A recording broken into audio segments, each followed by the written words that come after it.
ठीक है, ध्यान से सुनते रहना, हर चीज हम बता देंगे, क्लियर हो जाएगा। ठीक है, चलो शुरू करते हैं। शुरू करें? चालू है, चालू कर दिए। चलो एडिट हो जाए। देखो हम पढ़ रहे हैं अवतल दर्पण के सूत्र का निगमन। सबसे पहले फिगर बनाना, ये जो M1 और M2 है ये तुम्हारा है अवतल दर्पण, अवतल दर्पण हो जाएगा। ठीक है, उसके बाद ये आपका वस्तु है तो इसको लिखेंगे यहाँ पर वस्तु हो जाएगा। ये हो जाएगा वस्तु A और B। यहाँ से प्रकाश की किरण जाएगी, सबसे पहले यहाँ से प्रकाश की किरण जाएगी दर्पण के यम, यहाँ पे बिंदु रख दो, R लिख दो, R बिंदु से टकरा कर ये आपका यफ, फोकस बिंदु यफ से होते हुए बाहर निकल जाएगी। पुनः एक दूसरी प्रकाश की किरण B से जाएगी, वक्रता केंद्र C से होकर जाएगी और दर्पण से टकराकर पुनः इसी मार्ग में वापस आएगी। दोनों किरणें मिलेंगी B डैश पर।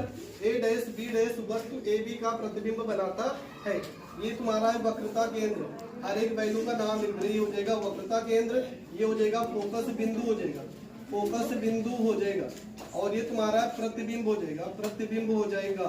तो रचना कितना लिखना है, रचना तुम लोग भी समझ लो कैसे रचना लिखना है। ठीक है, रचना नहीं लिखाएंगे, लिखना है कि माना M1 M2 एक अवतल दर्पण है जिसका ध्रुव, इसको P को बोलते हैं ध्रुव कोण हो जाएगा।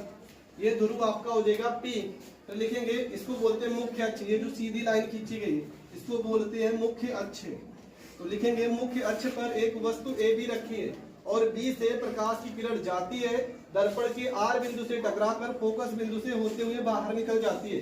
पुनः B से प्रकाश की किरण वक्रता केंद्र C से होकर जाती है और दर्पण के यहाँ लिख देते हैं यस बिंदु से टकराकर उसी मार्ग में वापस लौट आती है। दोनों प्रकाश की किरणें B डैश पर मिलती हैं। A डैश B डैश वस्तु AB का प्रतिबिंब बनाता है। अब यहाँ पे 4 त्रिभुज बनेंगे। एक त्रिभुज यहाँ पर है, एक ये छोटा सा दिख रहा है, ये छोटा सा, और ये 3 नंबर, और ये वाला अगर देखा जाए तो ये 4 नंबर। तो लिखेंगे त्रिभुज ABC में। ठीक है, तो हो जाएगा त्रिभुज ABC में ABC, और तथा एक छोटा वाला त्रिभुज यहाँ पर A dash B dash C। तो लिखेंगे त्रिभुज A dash B dash C एक समरूप त्रिभुज है, त्रिभुज है, समरूप त्रिभुज है। और समरूप त्रिभुज का फार्मूला हो जाएगा, समरूप त्रिभुज का फार्मूला होगा लंब बटे में लंब बराबर आधार बटे में आधार। ठीक है, लंब का फार्मूला देखो यहाँ पे, ये आपका लंब है AB, तो यहाँ पर लिखेंगे AB हो जाएगा, और इसका लंब हो जाएगा A डैश B डैश, तो यहाँ पर हो जाएगा A डैश B डैश। आधार क्या होगा, देखो ये आधार है, ये A से लेके C तक, तो आधार हो जाएगा AC, और दूसरे का आधार क्या है A से लेके C तक, तो A डैश और यहाँ पर C समीकरण हो जाएगा फर्स्ट। फिर दूसरा त्रिभुज लेते हैं, ये त्रिभुज R और T और F, ये वाला त्रिभुज है यहाँ पर जो बना ये, तो लिखेंगे त्रिभुज RTF तथा त्रिभुज कौन सा रहेगा A डैश B डैश और यहाँ पर है F, तो लिखेंगे त्रिभुज A dash B dash F एक समरूप त्रिभुज है, एक समरूप त्रिभुज है। और फार्मूला क्या होगा, लंब बटे में लंब बराबर आधार बटे में आधार। रोक दो हाथ, F तो लंब क्या हो जाएगा RT हो जाएगा, तो लंब लिखेंगे यहाँ पर RT लिखेंगे, RT हो जाएगा लंब। और इसका लंब क्या हो जाएगा A डैश B डैश, तो नीचे लिखेंगे A डैश और यहाँ पे B डैश बराबर आधार क्या होगा, आधार होगा TF और इसका आधार A डैश F, आधार हो जाएगा इसका TF हो जाएगा, और बटे में हो जाएगा A डैश और यहाँ पे F। ये जो RT है आपका, RT बराबर अगर देखा जाए तो ये RT किसके बराबर है, ये बराबर है AB के, तो लिखेंगे RT बराबर में AB, तो इसकी जगह पर AB लिखेंगे और बटे में हो जाएगा A डैश B डैश बराबर ये वैल्यू हो जाएगा TF और बटे में A डैश F। इसको मान लेंगे समीकरण सेकेंड। समीकरण फर्स्ट और सेकेंड में देखो ये वैल्यू बराबर है, ये वाली वैल्यू और ये वाली वैल्यू बराबर है, तो कट जाएगा, तो हो जाएगा सीधा समीकरण फर्स्ट व सेकेंड से लिख देंगे, फर्स्ट व सेकेंड से, तो हो जाएगा AC, यहाँ पर बचेगा AC बटे में A डैश C बराबर ये हो जाएगा TF हो जाएगा, TF बटे में A डैश और यहाँ पर हो जाएगा F। अब देखते हैं यहाँ पर AC कहाँ पे, देखो AC के बीच की दूरी क्या है, हमें इसके बीच की दूरी चाहिए, तो हम PA में से घटाएंगे, तो यहाँ पर एक लाइन और लिखेंगे कि T बराबर हम P मान लेते हैं, क्योंकि T जहां जहां पे T है वहां पे P रखेंगे, तो ये हो जाएगा AC हो जाएगा, ये हो जाएगा A डैश C हो जाएगा, और यहाँ पे लगभग बराबर है तो इस देश को बराबर हम रख रहे हैं, और D की जगह पे PF हो जाएगा, और यहाँ पर A डैश F हो जाएगा, A डैश F हो जाएगा। अब AC के बीच की दूरी कैसे निकालेंगे? देखो यहाँ पे बीच की दूरी है, तो PA में से PC को घटा दो, सीधा सही जुगाड़ लगाना, जो दूर रहेगा उसी से घटा दो। PA में से PC को घटा दो।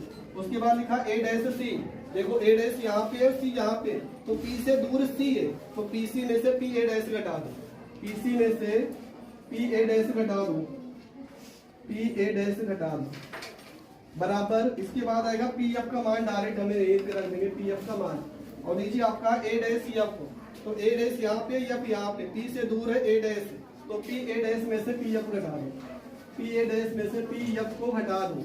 अब PA का वैल्यू क्या होगा? वस्तु की दूरी हमेशा U होती है, तो माइनस में U हो जाएगा, और PC की दूरी माइनस R होती है, तो प्लस में R हो जाएगा। PC की दूरी माइनस में R, और PA डैश मतलब प्रतिबिंब की दूरी बैन वाला B लिखेंगे, प्लस में B हो जाएगा, और PF का वैल्यू माइनस में F, और PA डैश का वैल्यू हो जाएगा माइनस में U, और PF का वैल्यू माइनस F से हो जाएगा प्लस में F हो जाएगा। इसके बाद यहाँ गुणा भाग कर दे थोड़ा सा, इसको माइनस U को U से गुणा कराओगे, यहाँ पे PA डैश B है, तो माइनस और माइनस से प्लस में U भी हो जाएगा, माइनस U को UF से गुणा कराओगे, माइनस में UF हो जाएगा, R को B से तो माइनस में RB हो जाएगा, R को F में तो प्लस में RF हो जाएगा, बराबर।